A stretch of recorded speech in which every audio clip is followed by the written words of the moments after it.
আসসালামু আলাইকুম বন্ধুরা, আজকে আমি তৈরি করে দেখাবো খুবই মজার একটি দোসা রেসিপি। আশা করি রেসিপিটা আপনাদের কাছে ভালো লাগবে।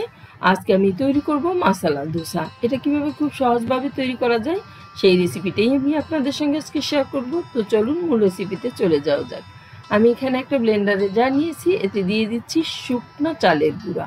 আমি আজকে ঘরে থাকা শুকনো চালের গুঁড়ো দিয়েই করব। আর দিয়ে দিচ্ছি হাফ কাপ পরিমাণে সুজি। দিয়ে দিচ্ছি 3 চা চামচ পরিমাণে ছোলার ডালের গুঁড়া। দিয়ে দিচ্ছি 3 চা চামচ পরিমাণে ময়দা। ডালের গুঁড়োটা আমি ঘরেই করে নিয়েছি। এখন সব কিছু আমি একটু ব্লেন্ড করে মিক্স করে নেব। আমার ব্লেন্ড করা হয়ে গেছে। আমি দেখিয়ে দিচ্ছি এটা কেমন হয়েছে। দেখুন, মিহি একটা গুঁড়ো তৈরি হয়ে গেছে, একদমই মিহি। এখন এতে আমি দিয়ে দিচ্ছি 1 কাপ পরিমাণে টক দই। আমার টক দইটা ঘন। আরও দিয়ে দিচ্ছি হাফ কাপ পরিমাণে পানি। দিয়ে আমি আবার ব্লেন্ড করে নিব। দেখুন, আমি ব্লেন্ড করে নিয়েছি। এবার ব্লেন্ড করে নিলে হবে কি, খুব সহজেই সবকিছু ভালোভাবে মিশে যাবে। এখন আমি একটা বোলের মধ্যে সবকিছু ঢেলে নিচ্ছি। দেখুন, খুব ভালোভাবে সবকিছু মিক্স হয়ে গেছে। এখন ঢেকে রেখে দেব আমি 20 মিনিটের মতো। এখন আমি এর মশলাটা তৈরি করে নিচ্ছি। এতে দিয়ে দিচ্ছি 2 টেবিল চামচ পরিমাণে সাদা তেল। আপনারা চাইলে সরিষার তেলও এতে দিতে পারেন। দিয়ে দিচ্ছি 5 ফোড়ন 1 চা চামচ পরিমাণে। 5 ফোড়নটা একটু ভেজে নিচ্ছি। দেখুন, এটা দিয়ে যখন ঘ্রাণ বের হয়ে আসছে, সে পর্যায়ে আমি দিয়ে দিচ্ছি এর মধ্যে হাফ কাপ পেঁয়াজ কুচি। পেঁয়াজটা দিয়ে আমি ভালোভাবে নেড়ে চেড়ে এটা নরম করে নেব। দেখুন, এভাবে ভেজে নিতে হবে। দিয়ে দিচ্ছি কাঁচামরিচ কুচি 5টার মতো। ঝাল আপনারা আপনাদের পছন্দ মতো দিয়ে দিবেন। যে যেমন পরিমাণে ঝাল খান সে তেমন পরিমাণেই দিবেন। দিয়ে দিচ্ছি রসুন পেস্ট হাফ চা চামচ। দিয়ে দিচ্ছি আদা পেস্ট হাফ চা চামচ।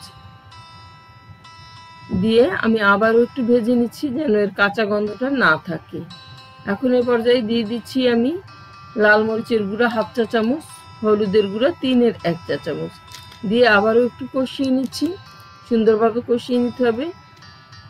দেখুন, এখন আমি এর মধ্যে দিয়ে দিচ্ছি আলু। আমি 1 কাপ পরিমাণে আলু দিয়েছি এখানে। আধা ভাঙা পরিমাণে, একদম ম্যাশড করা না। দিয়ে ভালোভাবে নাড়িয়ে চাড়িয়ে আমি মিশিয়ে নিচ্ছি। এখন এতে দিয়ে দিচ্ছি স্বাদ মতো লবণ।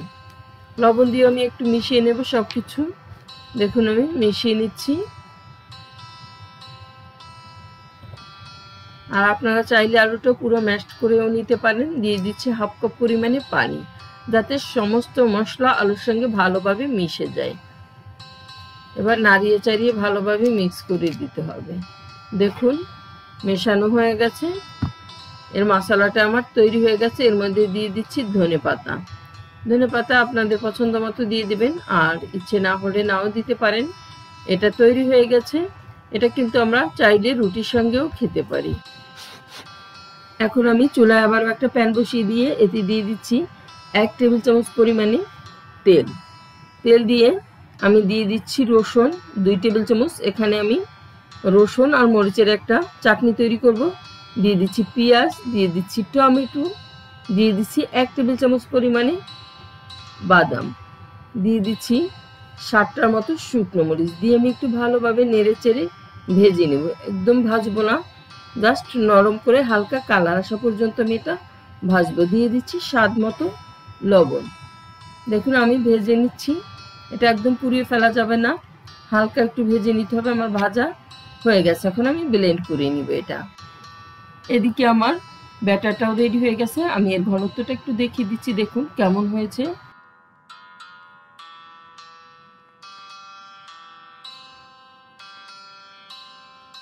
আমি এতে দিয়ে দিচ্ছি বেকিং পাউডার 3-এর 2 চা চামচ। দিয়ে দিচ্ছি স্বাদ মতো লবণ।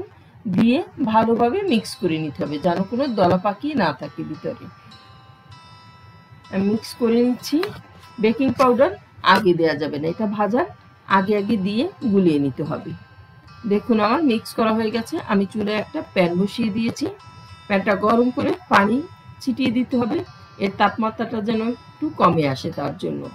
এখন আমি এতে 1 চামচ করে ব্যাটার দিয়ে দিচ্ছি এবং দিয়ে সুন্দরভাবে ঘুরিয়ে এটা গোল একটা রুটির মতো তৈরি করে নিচ্ছি। দেখুন কিভাবে তৈরি করতে হবে, এভাবে করে ঘুরিয়ে ঘুরিয়ে দিয়ে নিতে হবে।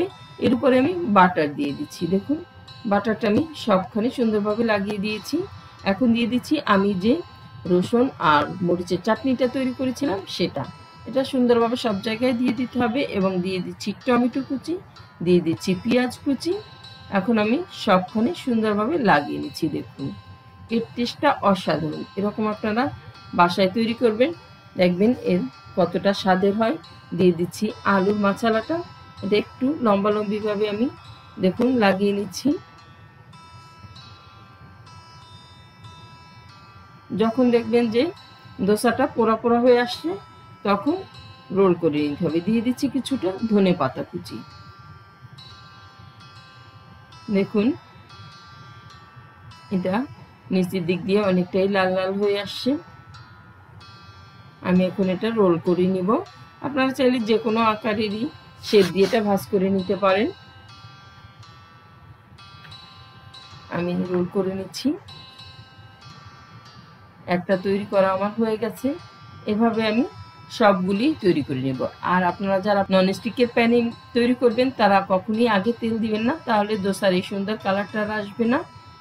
আমার তৈরি করা হয়ে গেছে সবগুলো। আমি একটা সার্ভিং ডিশে সার্ভ করে দিয়েছি। আমি দিয়েছি পুদিনার চাটনি, আরও দিয়েছি রসুনের চাটনি। তো তৈরি হয়ে গেল আমার শুকনো চালের গুঁড়ো দিয়ে মশলা ধোসা। আশা করি রেসিপিটা আপনাদের কাছে ভালো লেগেছে। আর ভালো লাগলে প্লিজ আমার চ্যানেলটি সাবস্ক্রাইব করবেন। যারা সাবস্ক্রাইব করে দিয়েছেন তাদেরকে অসংখ্য ধন্যবাদ। বেশি বেশি শেয়ার করে দিবেন। সবাই খুব বেশি ভালো থাকবেন। আল্লাহ হাফেজ।